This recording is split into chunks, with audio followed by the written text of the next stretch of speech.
Welcome, y'all. It's Wes with DIY Food Plot Pro. Thank you so much for joining us. Today's episode, we're going to talk about 3 things that we must avoid to have successful food plots in the 2024 growing season. These are the ones that I see and hear about the most as I talk to food plotters, land managers, struggles that a lot of folks have. If not taken care of, they will most likely lead to a failed food plot. None of us are wanting to do that. We put a lot of time, effort, sweat into these food plots, and we want them to be as good a quality plots as what we can possibly make them. A lot of us are getting started. We started spraying, started getting seeds ready, making some plans, taking soil tests, all those things that must be done prior to starting a successful food plot. Through the farm visits and through the subscription program, I get to talk to a lot of people about food plots, and we start talking about, how our food plots are doing and how successful they are, how they are growing throughout the growing season. The number one thing that I see in food plots that make them fail is the fertilizer. Most people are not putting enough fertilizer, and this is not I'm not trying to criticize anybody. I'm trying to help folks with their plots. On a plot like this, let's say, this is a 1/2 to 3/4 of an acre plot. I get a lot of folks that will tell me, when I ask them about fertilizer, they say, well, I threw a bag of 10-10-10 out there. One bag of 10-10-10 is really not enough fertilizer to really do anything. And I think the most frustrating part of it is I see a lot of folks on YouTube that have food plot channels, and they're talking about, maybe putting 1 or 2 bags of fertilizer down, and that's all they're putting. And then that makes a lot of us think, well, maybe that's all we need is 1 or 2 bags of fertilizer. In those cases where someone can raise a successful food plot by putting 1 or 2 bags of fertilizer, they're in the 1%, the best soil in the United States. They're in black dirt, it's deep, there's a lot of topsoil, high nutrient values. They don't have to put as many inputs as what I do. My soils are not like that here in Western Kentucky, and far and wide from what I've seen on the boots and ground visits, most folks don't have that soil. We just don't have that 6-foot deep black topsoil that can grow a lot of food plots with minimum fertilizer. We have to add the nutrients to make the plant successful. For an easy way to figure fertilizer is you basically figure 100 pounds, okay? So 100 pounds and whatever those numbers are on the bag. So let's say 10-10-10.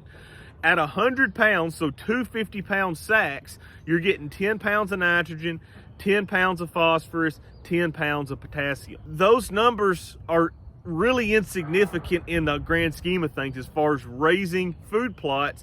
10 pounds of N, 10 pounds of P, and 10 pounds of K are going to do very, very little.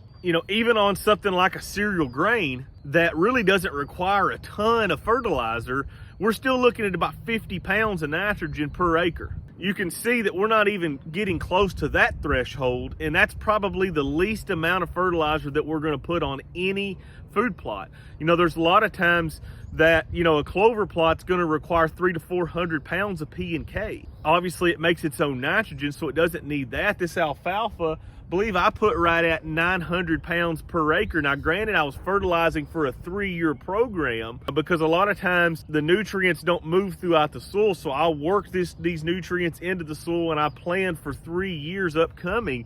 But I wanted these levels in the high range. When we under fertilize, there's a couple things that we're gonna see. We're gonna start seeing some deficiencies. We're gonna see plants that just aren't growing well. Those are areas that may not look super obvious to a lot of folks. If you don't have a farming background, if you don't have a lot of food plot experience, you may just say, well, it's not raining a lot.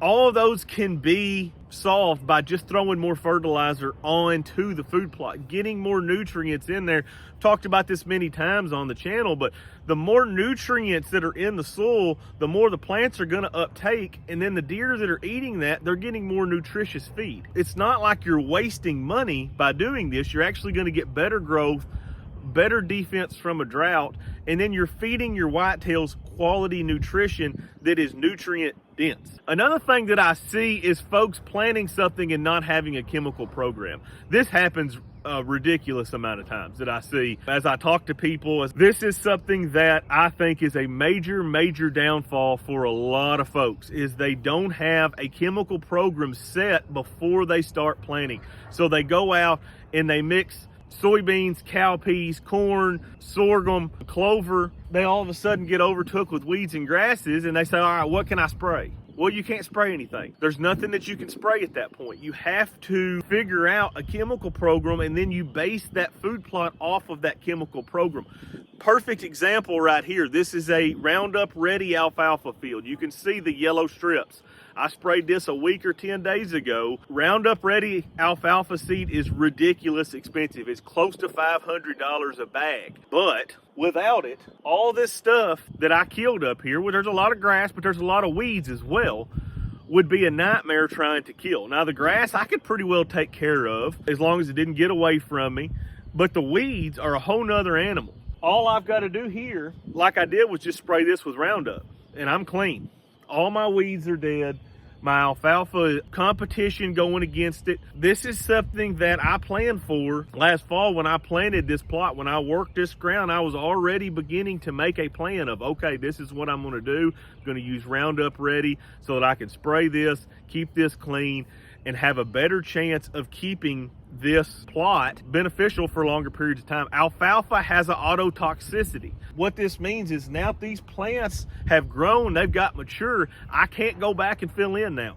These plants are going to form an autotoxicity in the soil, which prevents other young alfalfa from coming up. So the stand that you have right now is the very best stand that you're ever going to have. It's not going to ever get any better than what it is right now. There are tons and tons of chemicals that we can use to control weeds and grasses and food plots that will really help us. And pre-emergent is a major thing. That's a lot of folks are not diving into that, and they really should be. Pre-emergence can help you so much by stopping those weeds and grasses before they ever get established. If you let a field get established with weeds and grasses, it can be really difficult to kill off.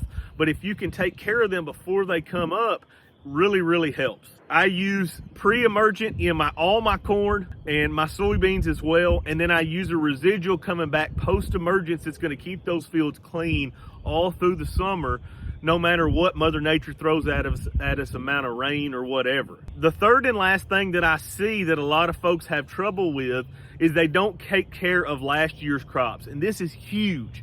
I cannot overstate this. If you planted cereal rye, winter wheat, buck forage oats, and you are going back with a nitrogen loving crop, which is something like a corn, a sunflower, grain sorghum, anything that requires high amounts of nitrogen to grow, that doesn't make its own nitrogen, you have got to get out there and kill that wheat, oats, and rye immediately in the spring. I posted about this last year and told y'all about this, but I feel like this is so important we need a reminder here. If you have wheat, oats, or rye growing on your food plot that you're planning on planting in corn, you had better get hooked up to the sprayer and spray that now. Why?